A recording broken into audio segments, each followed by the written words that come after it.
Good day, sir. I am Rex Malbacaresa from BFSMT1 Antares. So for today's video, I'm going to discuss about Intact Stability Code. Intact Stability Code is a set of rules that establish minimum stability standards for ships. The International Maritime Organization created IS code to ensure the safe operation of ships. So, Intact Stability Code consists of criteria and requirements. So the first criteria is GOM or initial GM must not be less than 0.15 meters. So the second is GZ for less than 30 degrees. So the requirement is at least 0.20 meters. So the third is maximum GZ occur of what angle of heel. So the requirements is not less than 25 degrees. Then the fourth one is the area under the rating lever up to 30 degrees. So the requirement is must not be less than 0.55 meter radians. The area up to 40 degrees or the angle of the flooding must not be less than 0.090 meter radians. So this is the example of Intact code. So our vessel is bulk carrier, the VSI is MVCC, then the displacement is 32,000 metric tons, kg is 8.98 meters, TKM is 8.30 meters, and the free surface movement is 4,000. And so the ship consists of 5 cargo holds. So first cargo hold is the total weight is 2,900. The second cargo hold is 5,997. The third cargo hold is 5,677. The fourth one is 5,688.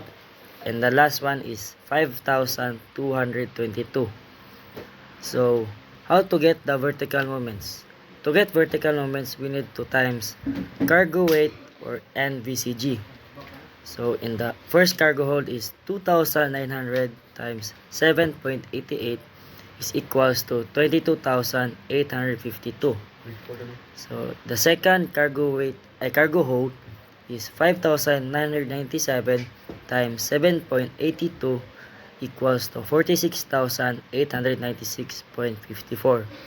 The third cargo hold is 5,677 times 7.82 is equals to 44,394.14. The fourth cargo hold is 5,688 times 7.81 is equals to 44,423.28. So the last cargo hold is 5,222 times 8.10 is equals to 42,298.2.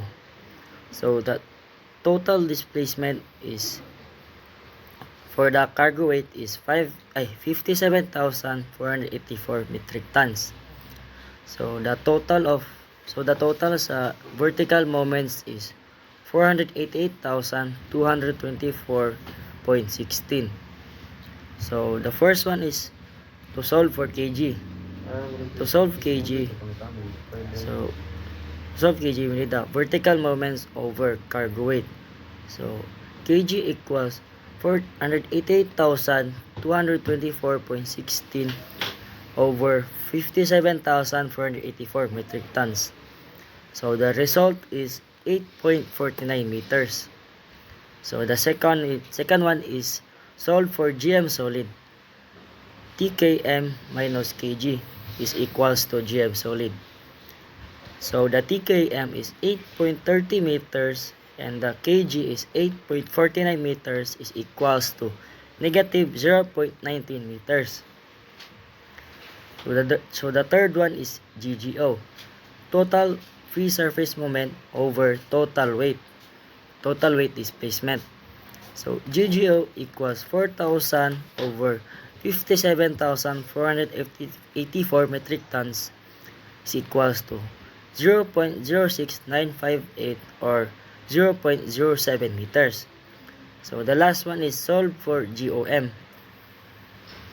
So to solve GM solid, GGO over GOM is equals to negative 0.19 meters minus 0.07 meters is equals to negative 0.26 meters. So that is the GOM. So that's all. Thank you. Dinalian ko. Thank you. 5 minutes po dahil.